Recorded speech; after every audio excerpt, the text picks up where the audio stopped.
can imagine the pressure that, right, in there, that is a crater lip and a pretty significant one since you can see it from this distance. Right, so you can imagine what damage you had surrounding this. If we look at the Texas City explosion, so this is the BP America that, if you remember, we started, this was your first homework. It was 55 minutes of you know, that when they overfilled the tower that exploded. So here's the ISOM unit, right, that overflowed and ignited. Here are the double wide trailers, right? You can see why no one survived in those. Those are not, they're not center blocks by any means, right? You can probably blow those over with too much wind. So I mean, they didn't stand a chance when this vapor cloud exploded. And here, 10 plus, right? In terms of, so that's right. If you see pictures after, there's nothing left. It's like, you know, all metal everywhere. This is the picture from, so 10, if we look at 10 plus, 5 plus, we're basically over down here, right? 9 and 10 is where you loaded train boxcars are completely demolished. Probable destruction of a building, heavy machinery are moved, right? So that's what they had at the BP America site. And if we just look at, this is T2 Laboratories after the explosion. I mean, you can see all these metal shipping containers here are just buckled from the blast. And there's, you know, there's just metal pieces everywhere. So the damage from an explosion is due to that overpressure, and it can be devastating, right? There might be nothing left of the plant. And it's the shock wave, right? That does it. That's the shock wave is the wave. No, wait a minute. Shock wave plus the wind that accompanies this is called the blast wave. Then we distinguish between a confined explosion, which occurs inside of a vessel or a building, and that's usually, so that causes much more of an overpressure spike compared to an unconfined explosion. Okay, so it's harder for that to ignite and actually cause an explosion if you're out in the open. But again, it's all, right, it depends on the heat of release, the release of the heat, right? And of course, if you have an unconfined explosion, then it covers larger areas, right? Because you usually have a very large, it's usually due to gas release, for example. It can happen when, if the Trans-Alaskan Pipeline, for example, leaks. And then we have a BLEVE, a boiling liquid expanding vapor explosion. Okay, so this happens when a vessel that contains a liquid that's stored below its atmospheric boiling point, if that ruptures and ignites, basically what you will have, you have an expanding vapor explosion. That's a fireball basically that can cover a large area. Because now, if you remember flashing liquids, right, if it bursts and doesn't ignite, you'll have a fraction of that liquid is turned into vapor.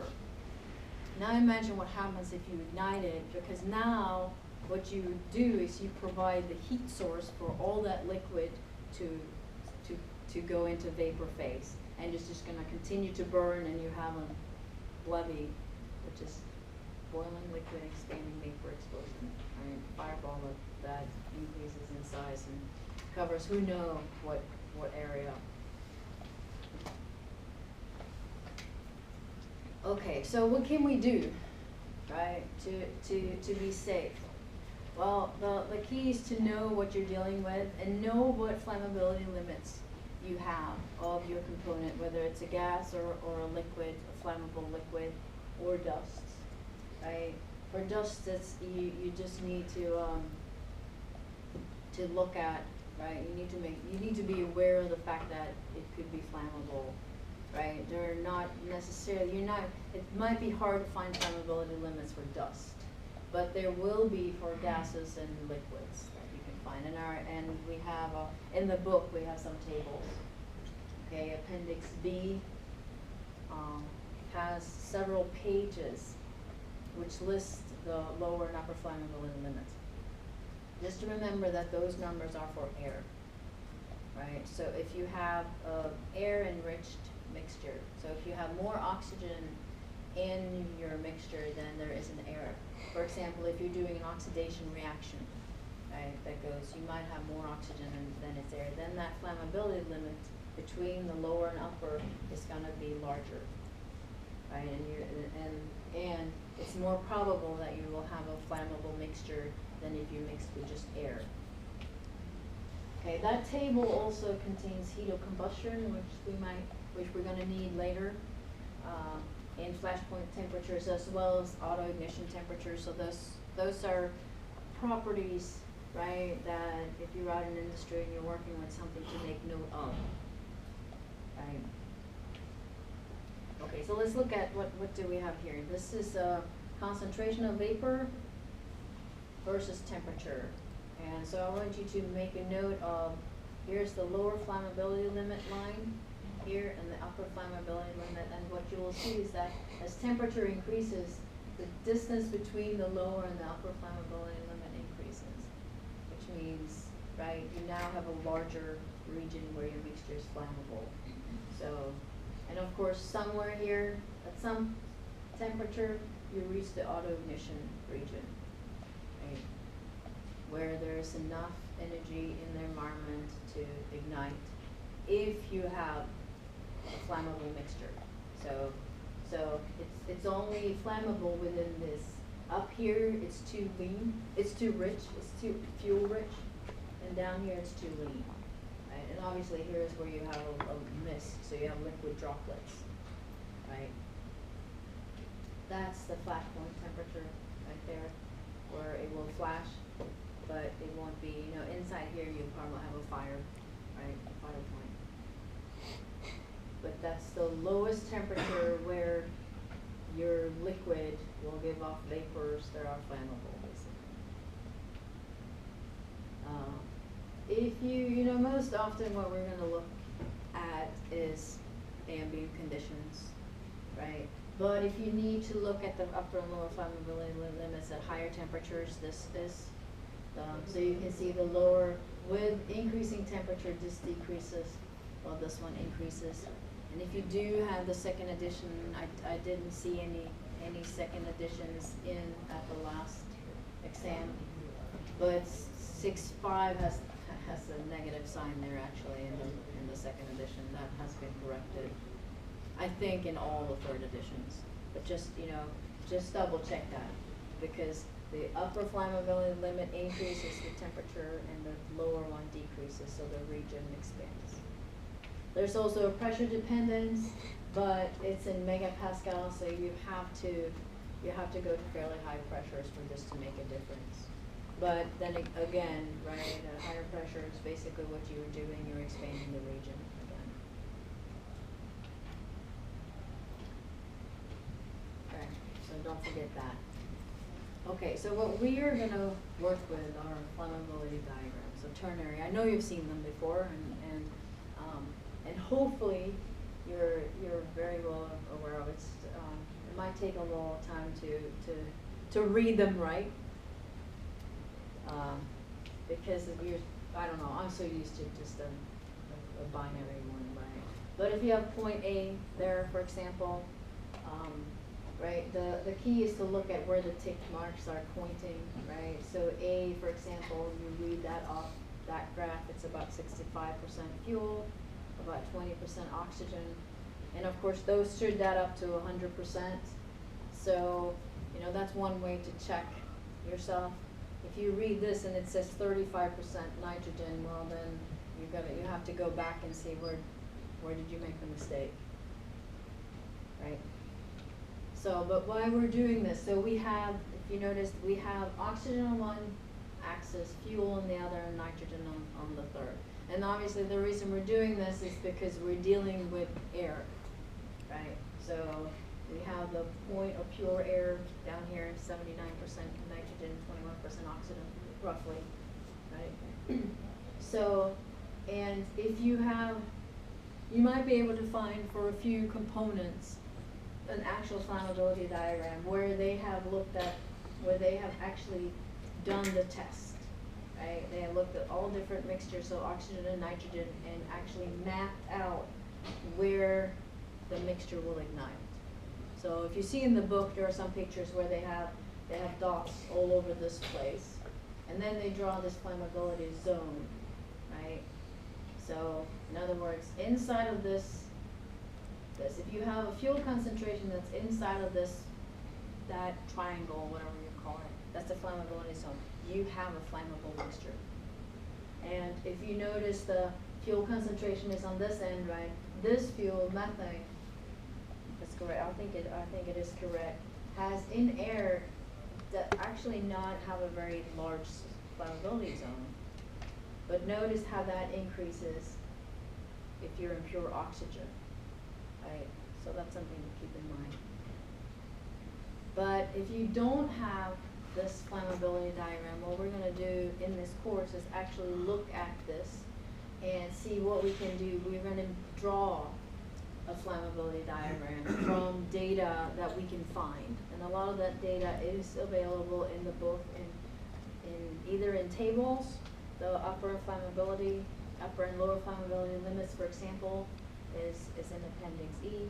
The upper oxygen and lower oxygen limits, there's a table in the book too that gives some of those, but they also have equations for them if they're not available in the table.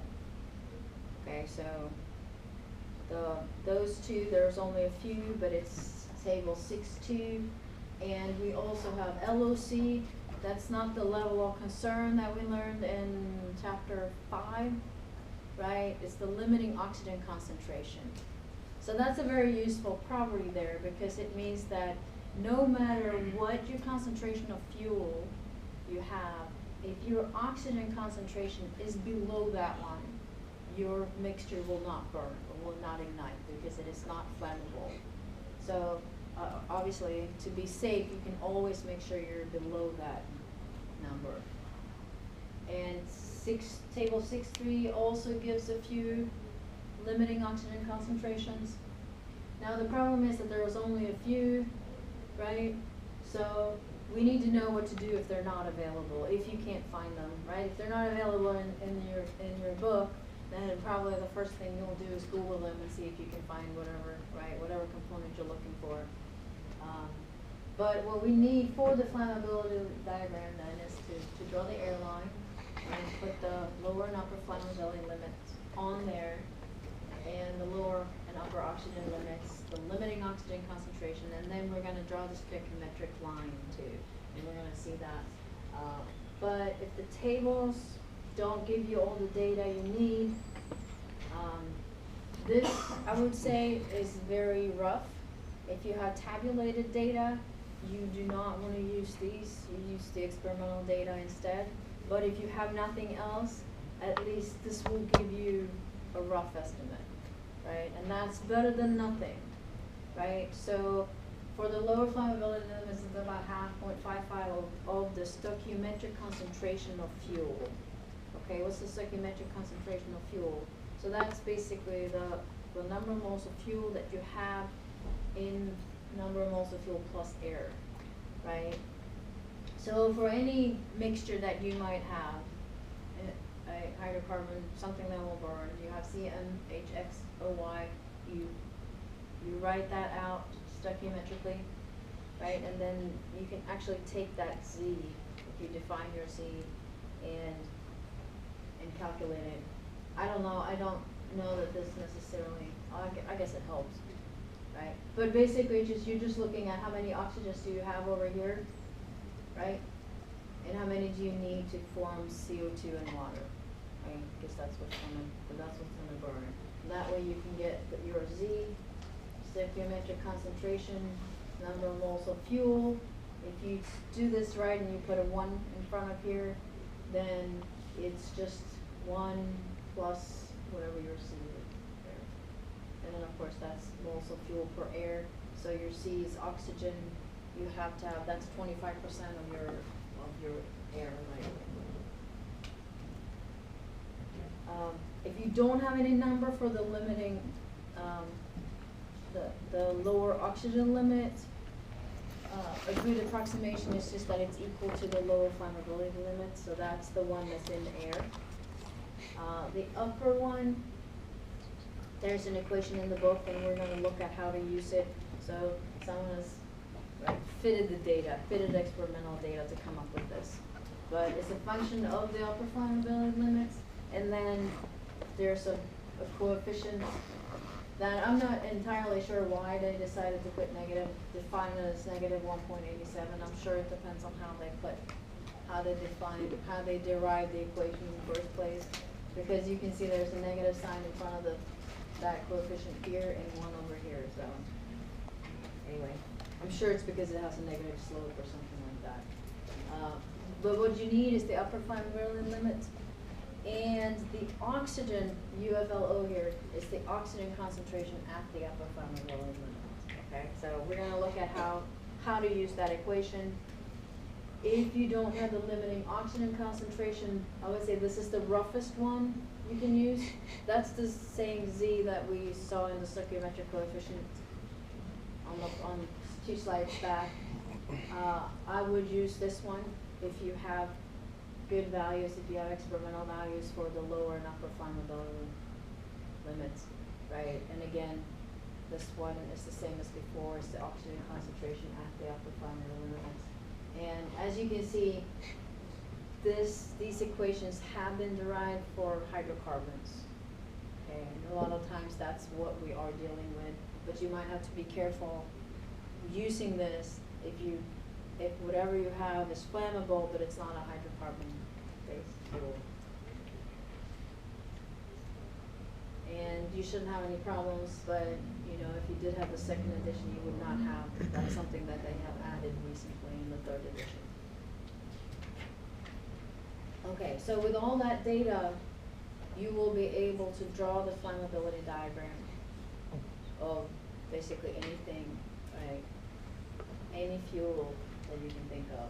So, let's see where we are on time. Let's continue. You wanna continue and take a end earlier, or you need a break? Just finishing. Just finish. All right. So this is problem 623, and I think that in all of these cases, when we draw the flammability diagram, it's easier if you actually draw it together with me.